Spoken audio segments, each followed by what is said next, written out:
পায়ে ধরে বলি, যুবক, এতক্ষণ 10 বার ফোন দিতে, যাদের এই নিয়ামত জীবিত আছে, ওই মাকে কষ্ট দিস না, ওই বাবাকে কষ্ট দিস না। খোদার কসম করে বলি, যে মা বাবারে কষ্ট দিবি, তার যত বড় চাকরি থাক, ব্যবসা থাক, উন্নতি হবে না।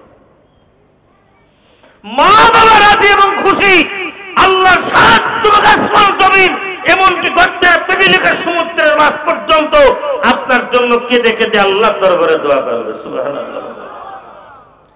প্রিয় বন্ধুগণ, আমার ভাইরা, আমার মুসলমান ভাইরা, আমার দিলের কান্দে একটি ঘটনা আমি আপনাদেরকে বলি, তারপরে আলোচনার আলোকে আমি একটু আলোচনা করার চেষ্টা করবো ইনশাআল্লাহ।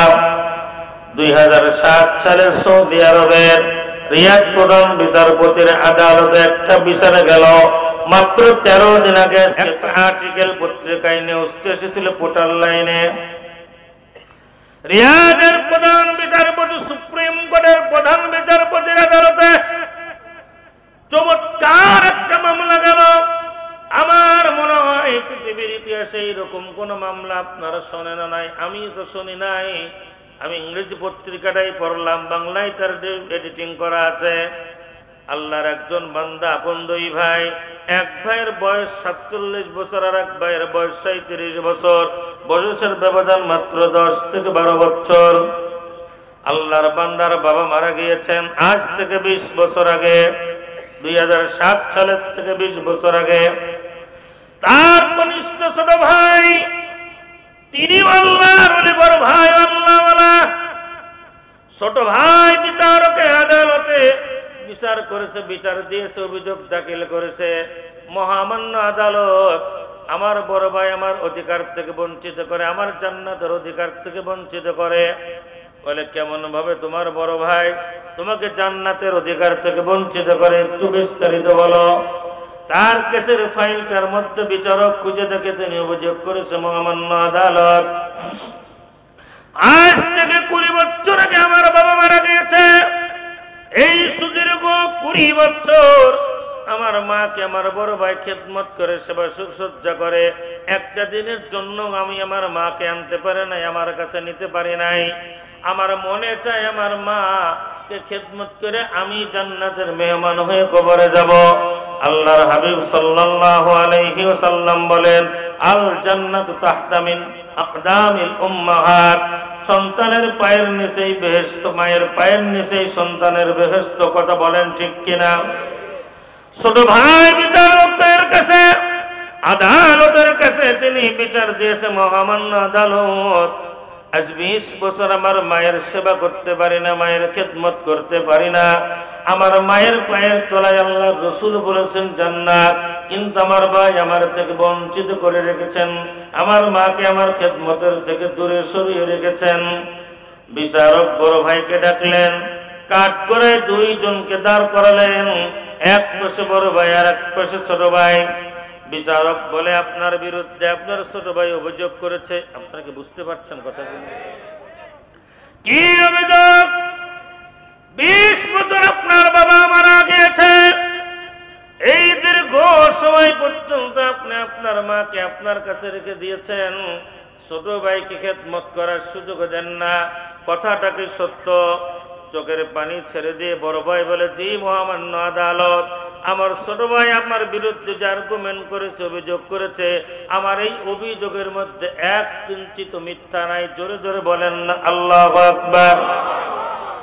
আল্লাহর বান্দা 2 চোখের পানি ছেড়ে দিয়ে বলে, হুজুর, আমার থেকে প্রায় 10-12 বছরের ছোট আমার ছোট ভাই, বাবা আমার বাড়িতে ছিল, মা জননীকে রেখে আমার বাবা দুনিয়ার থেকে বিদায় নিয়ে চলে গিয়েছে।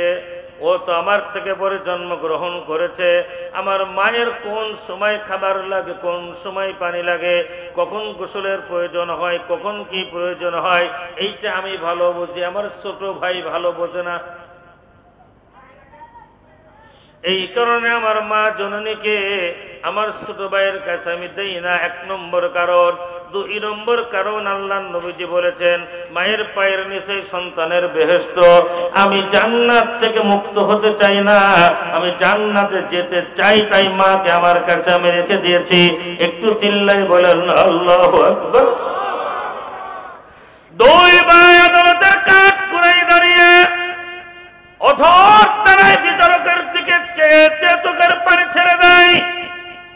ও মুসলমান ইমানদারেরা, আল্লাহর ভয়ে জাহান্নামের ভয়ে জান্নাতের প্রত্যাশায় যার চোখ দিয়ে 2 ফোঁটা পানি গড়িয়ে পড়বে, আল্লাহর কসম করে বলি ওই চোখটাকে আমার আল্লাহ জাহান্নামের আগুনে পোড়াতে পারবে না। কিন্তু সবার চোখেই কিন্তু পানি আসে না। পানি আনতে হলে আমার অন্তরটা, হৃদয়টা আল্লাহর সঙ্গে সম্পৃক্ত করা লাগবে। জোরে কথা বলেন, ঠিক কি ঠিক না? বিচারক এবারে বিপদে পড়ে গিয়েছে। 2 ভাইয়ের দাবি সত্য মায়ের খেদমত করার জন্য পাগল। আমার এখানে যারা 70 বয়স্ক মুরব্বী বাবাজিরা আছেন, আমার বাবা মাত্র 3 বছর আগে দুনিয়ার থেকে বিদায় নিয়েছে। আমি নিজে দেখেছি নাতিপুতির কাছে বয়স্ক মুরব্বীরা একটা অপান্তে অপার্থিব বয়স্করা বোঝা ঘরের থেকে তাড়িয়ে দিতে পারলে বাসে, বাড়ির থেকে তাড়িয়ে দিতে পারলে বাসে, কিছু খাবার তারা নিয়ে খেতে পারে না নাতিপুতিকে না দিয়ে। কথা বলেন, আওয়াজ করে কথা বলেন। হে যুবক, দিনের কানটা দিয়ে শোনো, বলেন তো আমি যদি বাড়িতে এখন গিয়ে 1 কেজি আপেল কিনে নিয়ে যে আমার মা জননী জীবিত আছে, আমার মায়ের কাছে দে, আমার মা আগে খাবে না আমার 4 বছরের মেয়েটা আগে খাবে? জবাব দিবেন। কিন্তু আমি নিয়ে যাই যদি আমার বউয়ের হাতে দিই, আমার মায়ের মুখে যেতেও পারে, না পারার সম্ভাবনাটা কি বেশি না? কিন্তু আমার মায়ের কাছে দিলে আমার মা কি আগে খাবে না সন্তান আগে পাবে? দাদা নানা হয়েছেন কারা কারা হাত উঁচু করেন তো।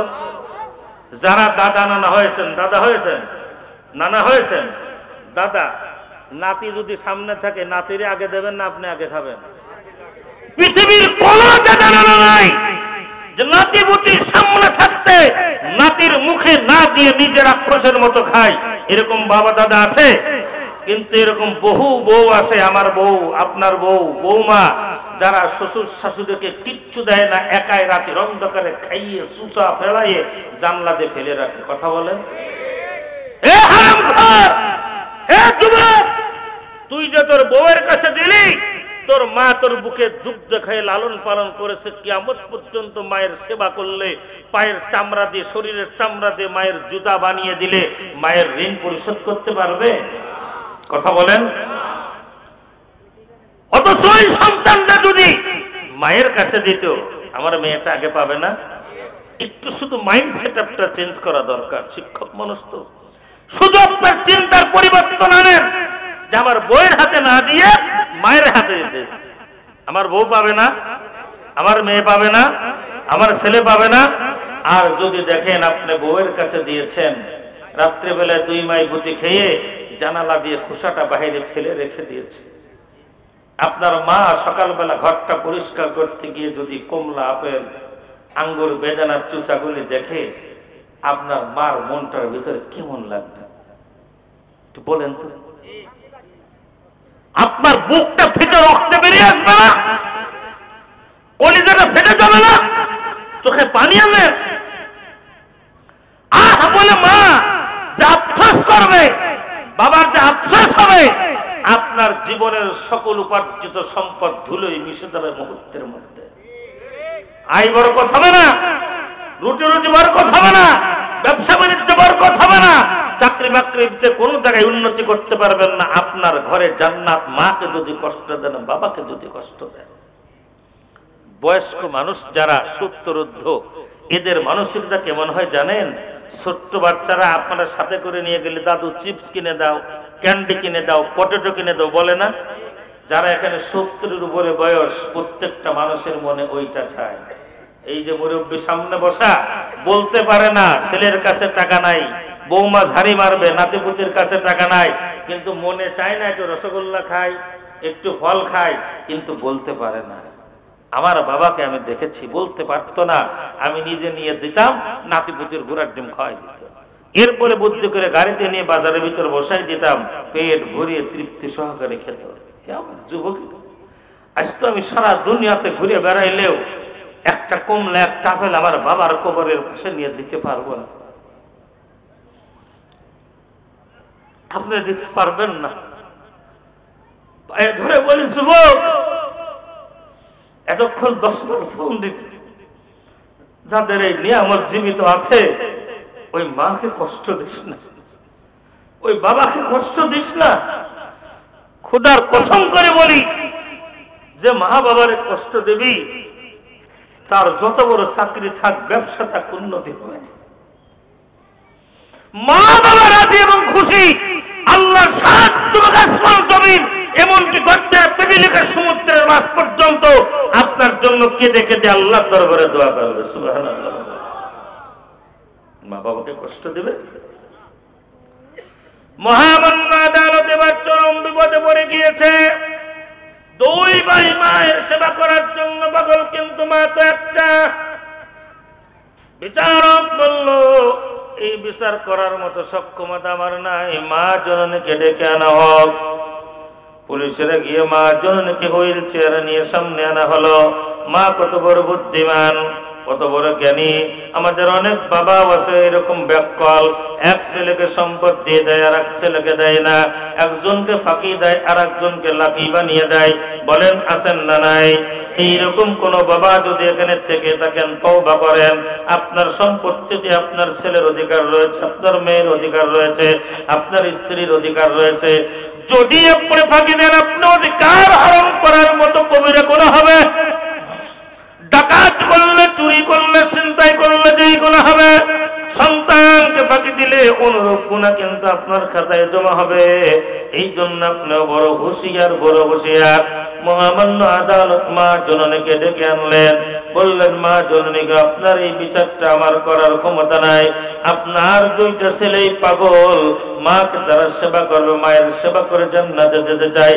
এবার আপনি ফয়সালা করেন, কোন সন্তানের কাছে আপনি যেতে চান। ছোট ভাই ডেকে বলে, মহামান্য আদালত, আমার বড় ভাইয়ের তুলনায় আমার সাংসারিক অবস্থা ভালো, ঘর বাড়ির অবস্থা ভালো, গাড়ি বাড়িও আছে, দীর্ঘদিন যাবৎ তোমার বড় ভাই সেবা করেছে। এবার আমাকে একটু মায়ের সেবা করার সুযোগ দেন। মায়ের দিকে তাকিয়ে বলে, মা জননী গো, তোমার পায়ের তলে আমার জান্নাত। এতদিন তো তুমি বড় ভাইয়ের খেদমতের সুযোগ দিয়েছে, এবার আমাকে একটু সুযোগ দাও। বড় ভাই ডেকে বলে, মা, তোমার কখন কি প্রয়োজন হয় এটাও তো জানে না।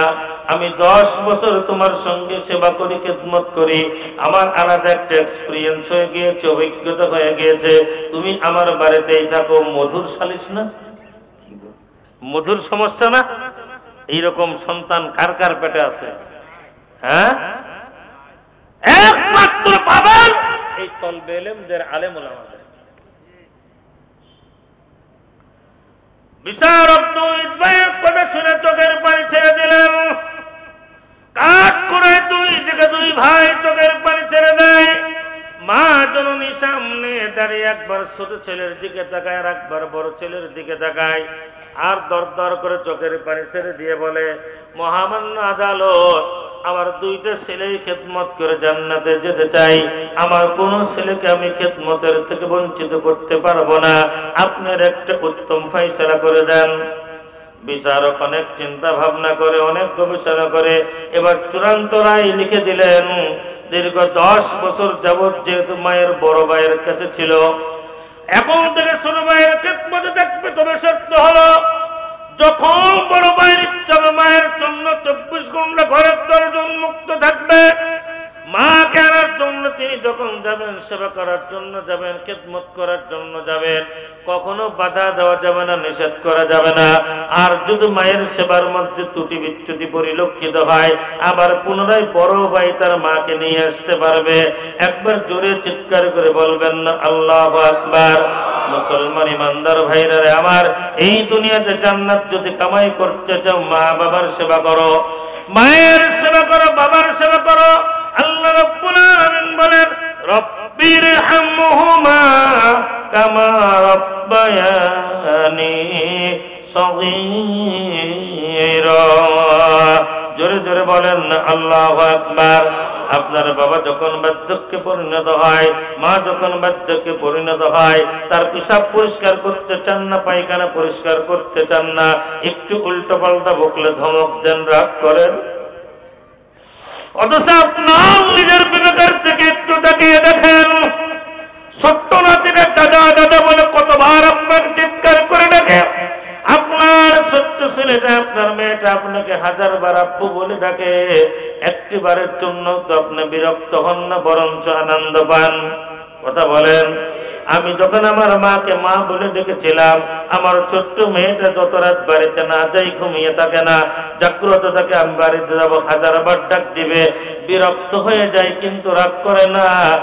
যেই সন্তান আপনি ছোট্ট বেলায় মাকে ডেকেছেন, আব্বা আব্বা বলে ডেকেছেন, খাইতে বসেছেন, পিসাব করে দিয়েছেন, পায়খানা করে দিয়েছেন, মা জননী আমার খাবারটা রেখে আপনার পেশাব পরিষ্কার করেছে, আপনার পায়খানা পরিষ্কার করেছে, ওই মা যত নোংরা আপনি সহ্য করতে পারেন না, মায়ের গায়ের দুর্গন্ধ সহ্য করতে পারেন না, মা যত্রতত্র পেশাব করে দিয়ে আপনি মেনে নিতে পারেন না। আপনার চাইতে পৃথিবীর জমিনে নিকৃষ্ট মানুষ আর কেউ হতে পারে না। কথা বলেন। এই জন্য আমার মুসলমান ভাইদেরকে বলবো, আল্লাহর বান্দারা, মায়ের সেবা করেন, বাবার সেবা করেন। মা বাবার খেদমতের মাধ্যমে পাওয়া যাবে আল্লাহর জান্নাত। আল্লাহর জান্নাতে যেতে রাজি আছেন কারা কারা? আল্লাহু আকবার বলেন। আরো বলেন আল্লাহু আকবার। কত লম্বা, কত সংক্ষিপ্ত সময়ের মাঝে আপনাদেরকে শেষ করে দিতে ভাই। আমি আপনাদেরকে বলি বন্ধুরে, আল্লাহর নবী সাল্লাল্লাহু আলাইহি ওয়াসাল্লাম একদিন মসজিদে নববীতে বসা, কয়েকজন সাহাবীদেরকে নিয়ে বসা।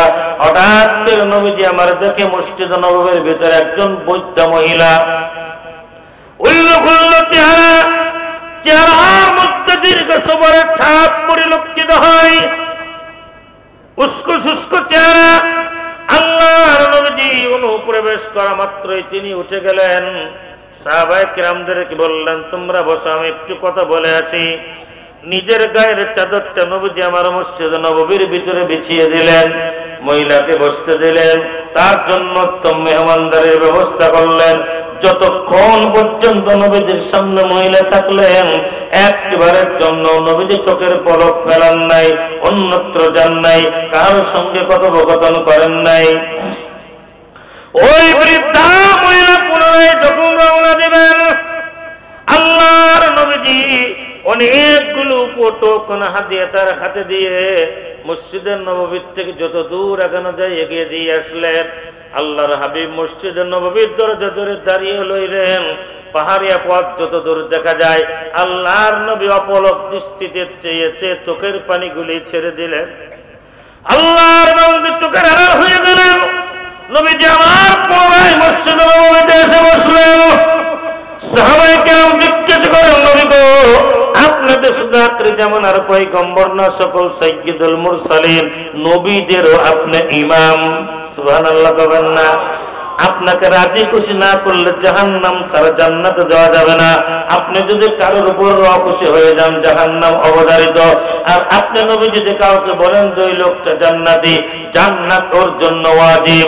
এত সম্মান, এত মর্যাদা আসমানের নিচে জমিনের উপরে, আপনার থেকে আল্লাহর কাছে আর কোনো মর্যাদাপূর্ণ মানুষ নাই। একটু জোরে বলবেন না আল্লাহু আকবার। অথচ দূর দূরান্ত থেকে একজন বৃদ্ধ মহিলা আসলো, নিজের গায়ের রুমালটা বিছিয়ে দিলেন, এরপরে নিজের কানা টেনে টেনে তাকে খাওয়ালেন, আবার অনেক উপটোকন হাদিয়া দিয়ে তাকে বিদায় করলেন। শুধু তাই নয়, যত দূর ওই বৃদ্ধ মহিলাকে দেখা যায়, আপনি দাঁড়িয়ে দাঁড়িয়ে দুই চোখের পানিগুলো ছেড়ে দিলেন। ও নবী, আমরা জানতে পারি কিনা এই মহিলাটাকে? আমার নবীর প্রত্যেকটা কাজের মধ্যে, প্রত্যেকটা কথার মধ্যে শিক্ষা আছে না নাই? আওয়াজ করে বলেন, আছে না নাই? আল্লাহর নবী বললেন, ও আমার সাহাবায়ে কেরাম, তোমরা জানো জন্মের 6 বছর, জন্মের 6 মাস আগে আমার বাবা দুনিয়ার থেকে বিদায় নিয়ে চলে গিয়েছিল। মাত্র 5 বছর 6 মাস বয়সকালে মাকেও আমি হারিয়ে চিরয়তীম হয়েছিলাম। আমি গরিব মানুষ, আমার মায়ের বুকে দুগ্ধ ছিল না। তাই ফের হালিমাতুস সাদিয়া মক্কা শরীফ থেকে 200 কিলোমিটার দূরে তায়েফ, তায়েফ শহর থেকে আরো 70 কিলোমিটার দূরে সেই আম্মাজান হালিমাতুস সাদিয়া আমার নবীজিকে যেখানে দুগ্ধ পান করাতেন। যারা গিয়েছেন তারা দেখেছেন, যারা যান নাই যাবেন। মক্কা শরীফ থেকে 270 কিলোমিটার দূরে কেমন দয়ার নবী আল্লাহ পাক আমাদেরকে দিয়েছিলেন। আম্মাজান হালিমাতুস সাদিয়া পাহাড়ের নিচুর থেকে একটু উঁচু জায়গায় মতো তিনি বসবাস করতেন। এখনো সেইখানে একটা জায় নামাজ মতো বিছানো আছে, যে এখানে নবীজিকে তিনি দুগ্ধ পান করাতেন। 2 রাকাত নামাজ আপনি পড়বেন। আল্লাহর কসম করে বলে, যদি আল্লাহ আপনার দিলের অবস্থাটা এইরকম হয়, আহলে হক মাশায়েখের সঙ্গে সম্পর্ক থাকে, আপনার নিসবতটা যদি আমার আল্লাহ এবং রাসূলের সঙ্গে থাকে, আমার মনে হয় নামাজ শেষ যায় গিয়ে আমার রাসূলের শিশু গায়ের ঘিরান পাওয়া যায়। জোরে জোরে বলেন না আল্লাহু আকবার। আল্লাহর নবীজি বললেন, ও আমার সাহাবায়ে কেরাম শোনো রে, তোমরা যে বৃদ্ধা মহিলাটার কথা বলেছো, আমি 2 বছর পরে আরো 6 মাস 2.5 বছর পর্যন্ত এই বৃদ্ধা মহিলা বুকের দুগ্ধ পান করেছেন। আর কেউ নাই, ইনি হলেন আম্মাজান হালিমাতুস সাদিয়া।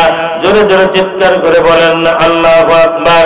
এইটা তো ছিল তার দুধমা, জন্মদাত্রী মা না, দুধমার জন্মদাত্রী মায়ের একই হুকুম আল্লাহ নবী শিখিয়ে দিয়ে গিয়েছেন। মায়ের সেবা করার জন্য, মায়ের খেদমত করার কেমন কৌশল, মায়ের সেবা সুসজ্জা কেমন করে আমার সাহাবায়ে কেরামদেরকে প্রশিক্ষণ দিয়েছেন। আল্লাহ নবীর প্রিয় উম্মতের, ও ফরিদপুরের মুসলমানেরা, ও মধুখালী লক্ষণদের মুসলমানেরা, আপনাদের কাছে জানতে চাই, মায়ের সেবা করবেন না মাকে বাড়ির থেকে দাঁড়িয়ে দিবেন? কারা কারা মায়ের সেবা করবেন হাত দুটো উঁচু করে বলেন তো আল্লাহু আকবার। আরো জোরে বলেন না আল্লাহু আকবার। আল্লাহ আমার মাদেরকে তুমি মাফ করে দাও, আমার ভাইদেরকে তুমি মাফ করে দাও।